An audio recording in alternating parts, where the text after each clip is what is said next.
yesterday. New beginning and everything is new.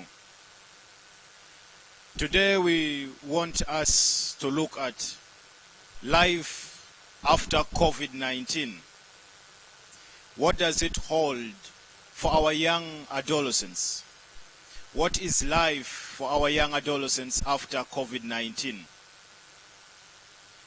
Before COVID-19, the rate of teenage pregnancy in Uganda was at 25%. It's estimated to be at that percentage, and it's the highest in sub-Saharan Africa. Today we are doing this in a very extraordinary way, in a very unique way. It's the light, but in another dimension, in another perspective. And basically we want to look at COVID-19, what it is leaving for our young adolescents. If we are to give a general perspective of life after COVID-19, looking at our society, looking at the societies that we are living in today, the life after COVID-19 is going to be a very tough one. Gradually, nations are lifting up their lockdown, including Uganda, my country. But lifting up is not actually the challenge. The challenge is what awaits our young generation after the lockdown has been lifted. Are our young girls returning back to schools the way they left the schools? So when we look at a general perspective, I'm going to use three categories of people: the young adolescents, the unemployed youths, and the family. That is, if we would say, the marriage institution. Now, after COVID-19, there is a high possibility, there is a high chance that there is going to be an increase in teenage pregnancy, as I'm going to be explaining. Chances are very high that there is going to be an increase also in the rate of child marriages across the country and across the continent. The possibility is high that not all who broke out of school as the lockdowns were approaching will be able to return, meaning that there's going to be another high percentage in school dropouts across every region of this beautiful country, Uganda. That is with young adolescents.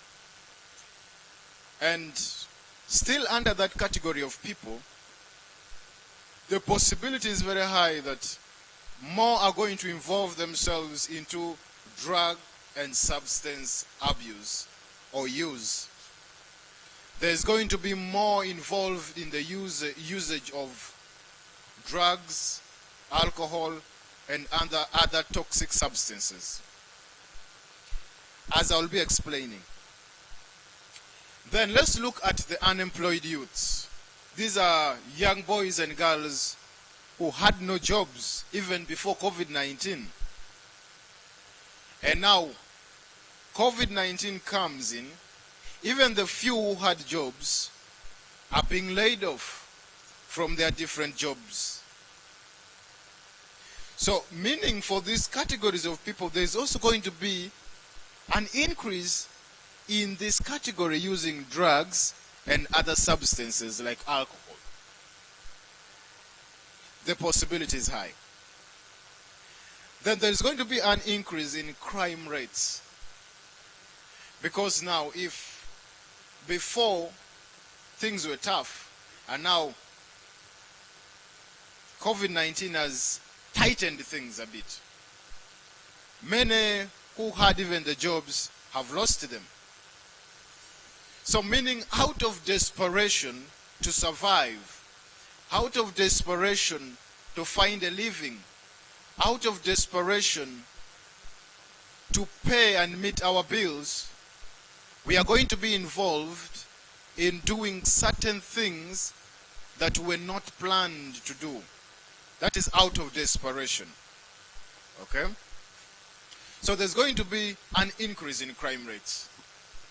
There's going to be an increase in the rates of rape and defilement and robbery. This is just beyond unemployed youths alone, but also people who are heading and running families. And for example, they have been laid off, or they have been their salaries have been reduced in a certain way. Now there is this category, the third category of people I want to talk about, the family. Now there is also going to be an increase in the rates of domestic violence.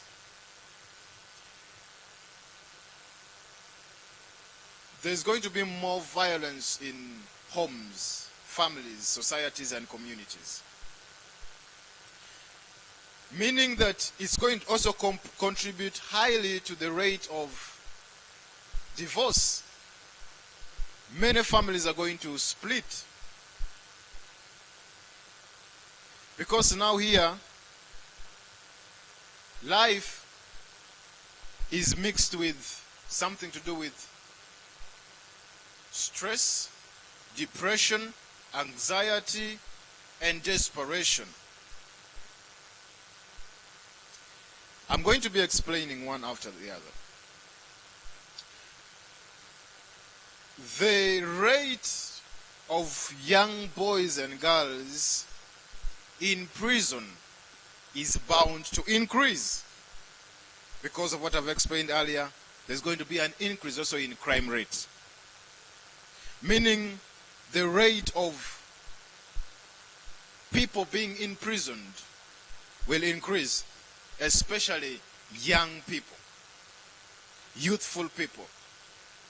There's going to be an increase in crime, meaning there's going to be more arrests, contributing to an increase in the number of men and women in jail. Because of divorce and because of domestic violence, we are going to see also street children. The number at which street children are growing will shoot up.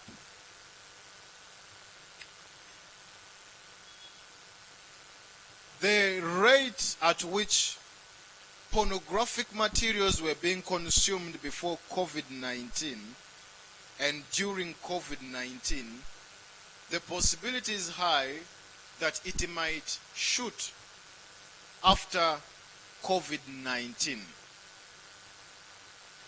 As many young people and old people will consume these things as a way or a form of, must I say, pleasure and relief from stress and anxiety. Something to take away their stress. As I explained, that porn also is like drugs. Pornography is like drugs. Someone who's under the influence of alcohol or drugs is the same as someone who's under the influence of pornography. So the rate at which pornographic materials are going to be consumed are going to shoot high. We are going to look at the rate of suicide. Men and women, young boys and girls, are going to commit suicide at a higher rate than it was before. Because now there is a lot of, one of the causes of suicide is actually desperation. When we are desperate to meet a certain target, when you are desperate to meet our bills and the time is clocking and we see no way out, it is high, chances are high that sometimes we want to just let it go. Because there's also going to be a lot of relationships breaking during this season or after this season, because most people won't be able to handle or manage to meet the needs that come, the commitment that come along with the relationships, the finances, the bills, the time, and all these other things. There's going to be a lot of depression, stress, which may lead to some relationships breaking, and that alone can cause that can cause things like suicide. So the rate of suicide is bound to increase too.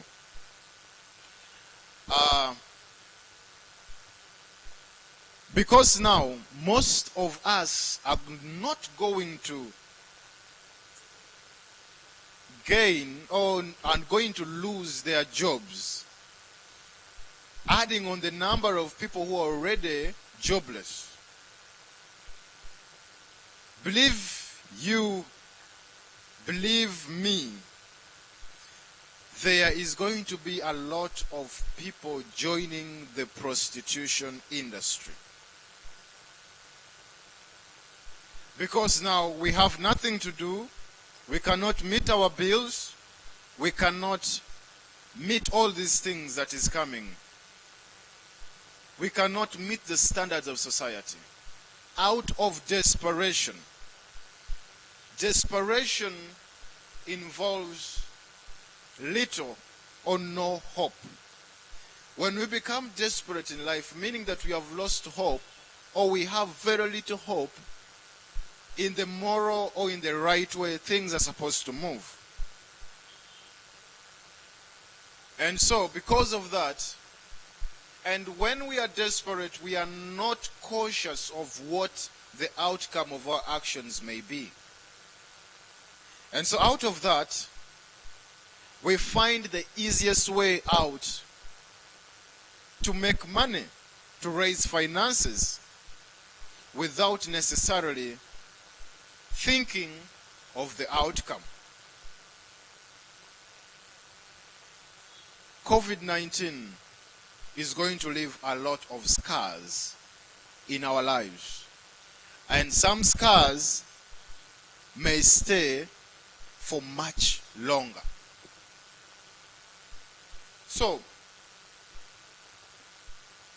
what should we do? If we go back to our topic of discussion of today, we are saying teenage pregnancy after COVID-19. Before COVID-19, it was at 25%. After COVID-19, what happens? What happens? And what was happening during the season of COVID-19? Many young girls, because now most of their caretakers or parents are going to be laid off, and they're not going to provide, especially in rural areas, they are not going to provide for their children like they were providing before. It's at this level that the young men and old men are going to take advantage of these little ones. They are going to manipulate, use, and abuse these little ones. I explained earlier that there is going to be an increase in rape, in defilement, which are already things that are happening in our media world.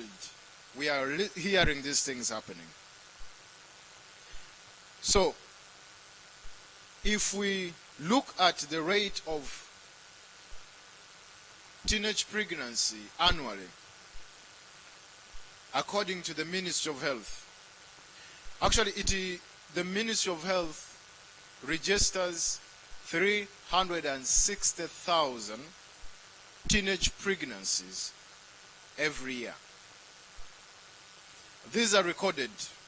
These are statistics done in the health centers and the medical places where maybe these girls go for antenatal and give birth. But there are still the uncounted number of these girls in the rural areas, in the villages, that don't reach these health centers. And for that reason, 44%, girls getting pregnant at a very tender age has contributed to 44% of maternal mortality deaths annually. This is annual statistics. And because also some of these girls actually are not taught or educated about what I will call maybe sex education or self-awareness, they find themselves engaging into sexual activities unknowingly, and when they realize that they have conceived, out of fear, out of shame, they tend to seek abortion.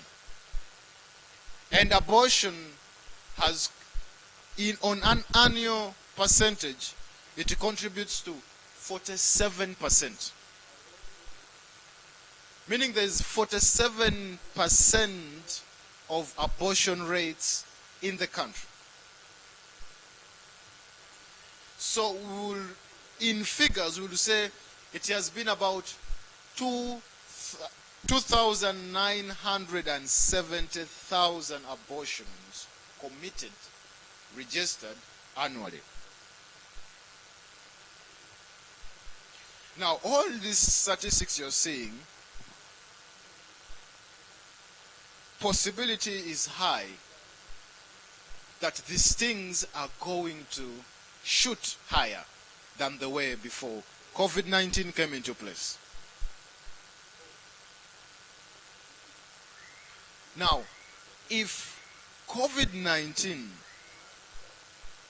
is going to leave such hard and tough scars in the lives of the children and the communities, societies that we are living in today,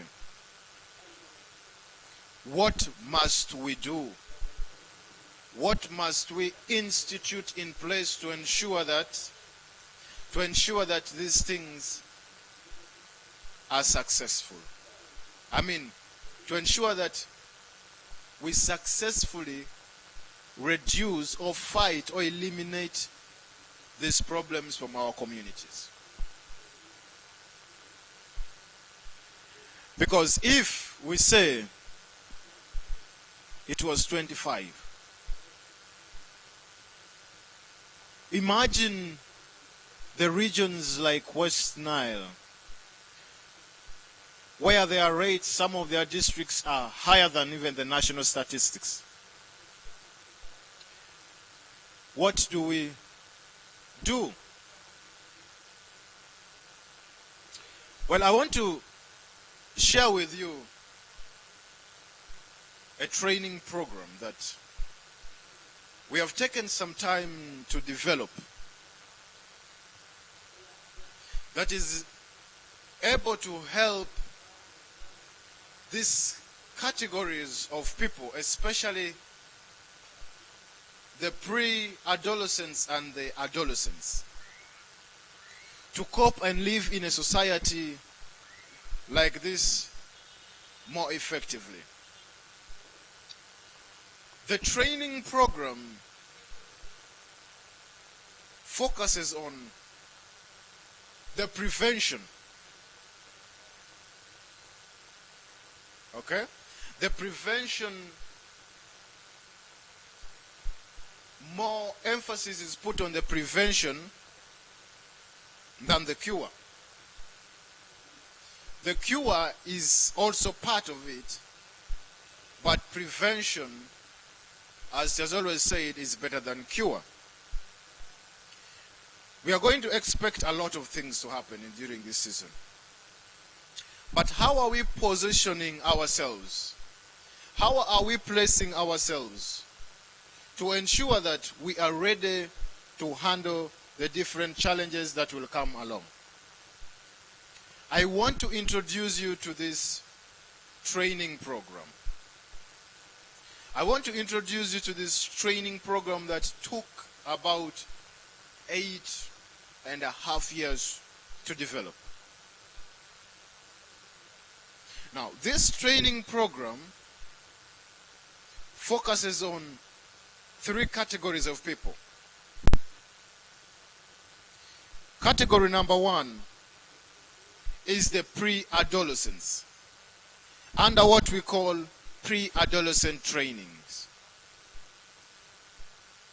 The pre-adolescent training's main purpose is to prepare these young ones for adolescence,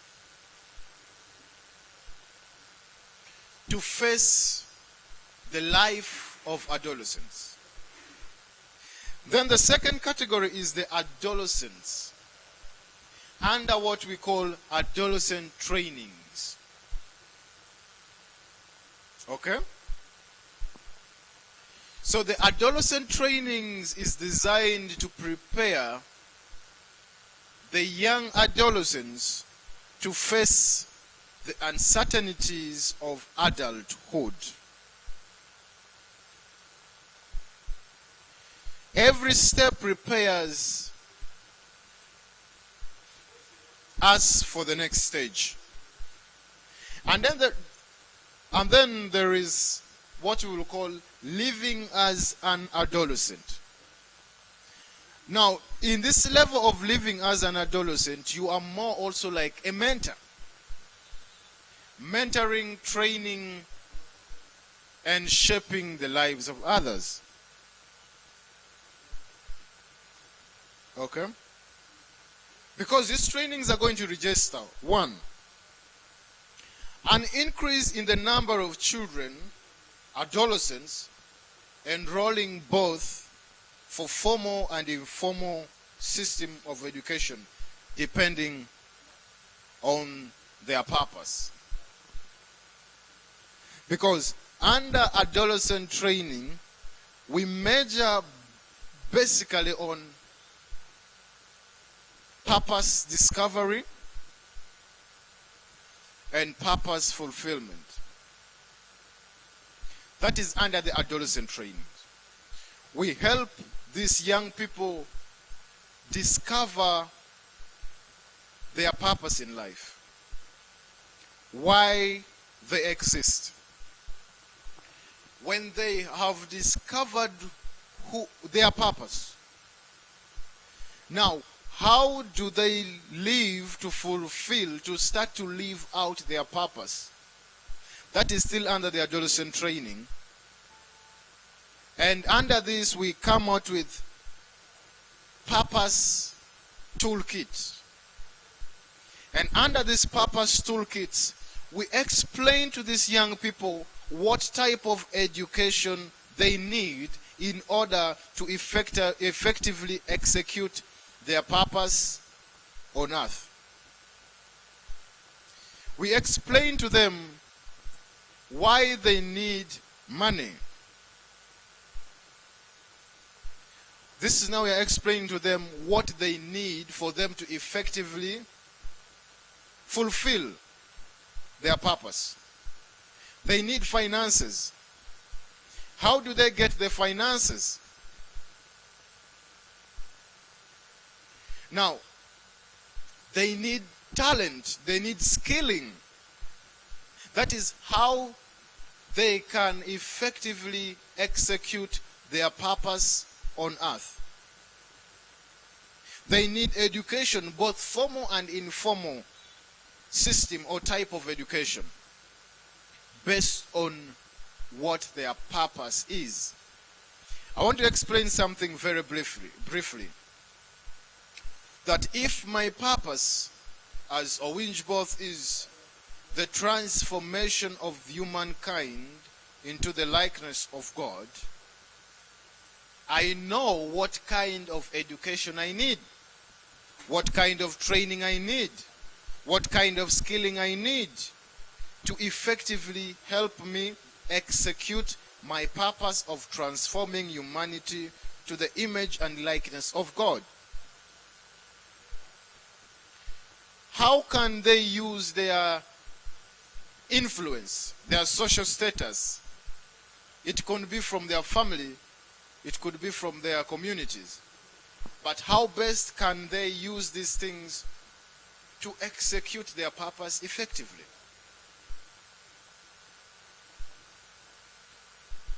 Now,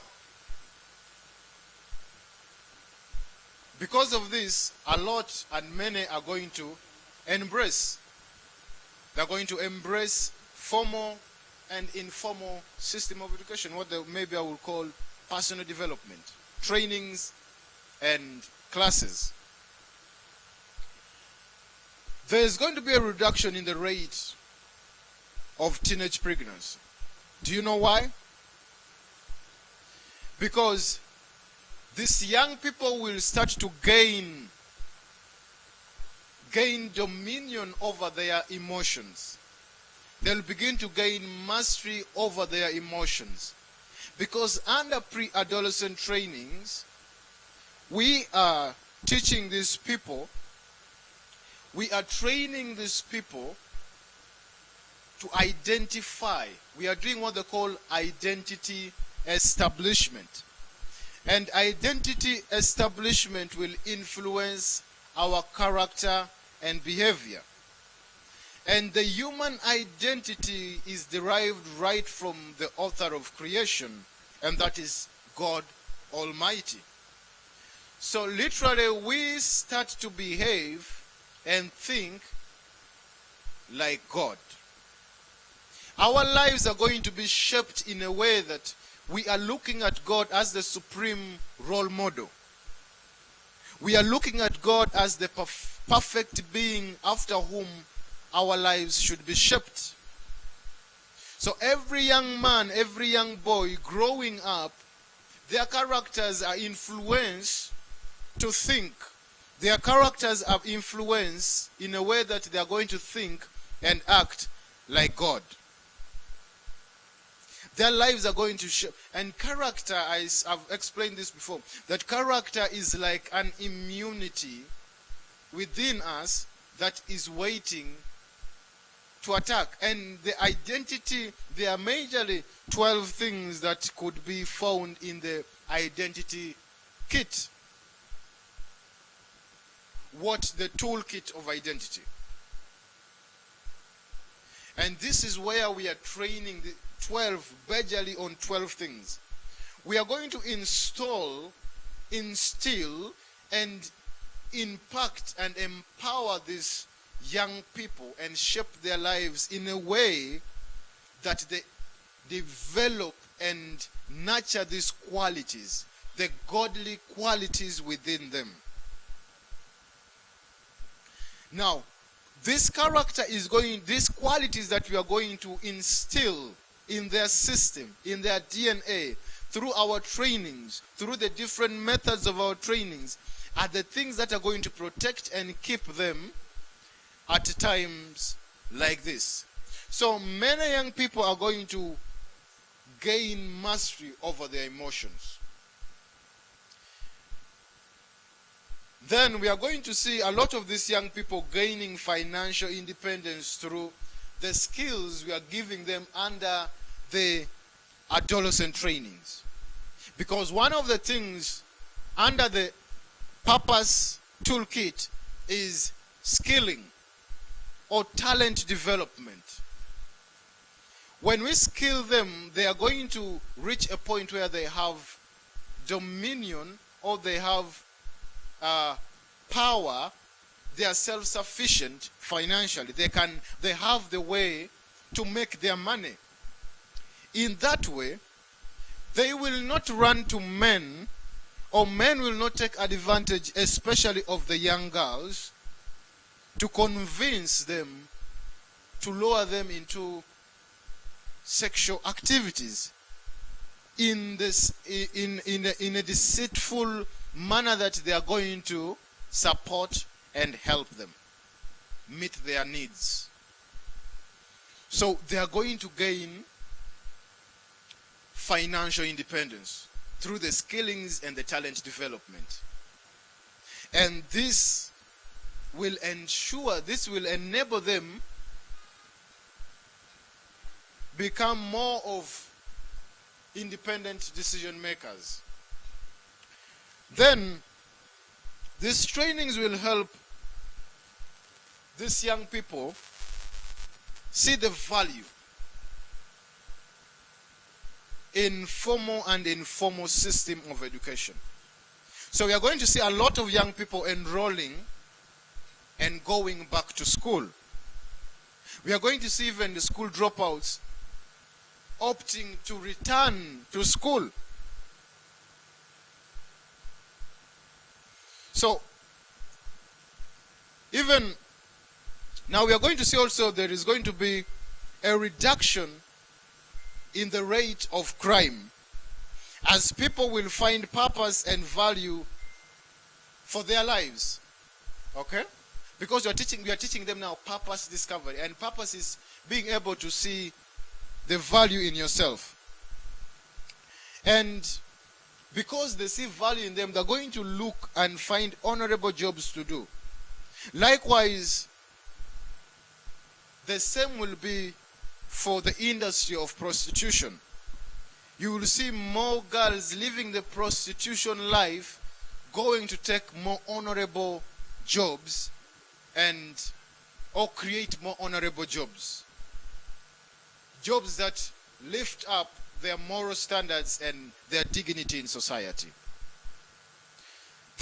I'm just explaining to you the benefit of the trainings and why we need to offer these trainings.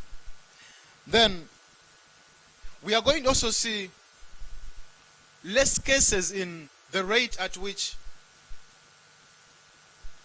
the rate of domestic violence, divorce, as people are trained on parenting skills and family or home management as part of the adolescent trainings. Because these ones are basically, sometimes they are recommended for those girls or boys who have already gotten someone, those ones who have already been affected by teenage pregnancy. So we offer them parenting skills. We offer them family management skills, that they will be able to run their family like any other person, effectively and more in a way that is more fruitful. And because there is less divorce, there is less domestic violence, we are going to see a reduction also in the rate of street children. Kids are going to leave home. They're going to leave streets to return home. And those who are planning to go to join the streets will begin to enjoy the comfort of their homes. Because now, homes have become better places to live in and enjoy life. So, that is the platform we are trying, we are creating for every child, for every adolescent, and everyone to pertain for the betterment of our generation and our society. So, this is a reason why today I want to encourage everyone who is watching this that everyone who has the opportunity to view this, share this video, like our page, comment, and partner with us. If you see value in the information that you have just received, we need your partnership. Because most of the categories of people, this is not more of like something to gain financially, but we want to create a platform where we are able to train these young people to live a more upright or standard lives in the society, appropriate and honorable. So we reach out to you today that you will find it honorable and kind in your heart to reach out to us, to call us, to text us, to WhatsApp, and get more details on how these things work and how you can join hands and how you can partner with us and see to it that we transform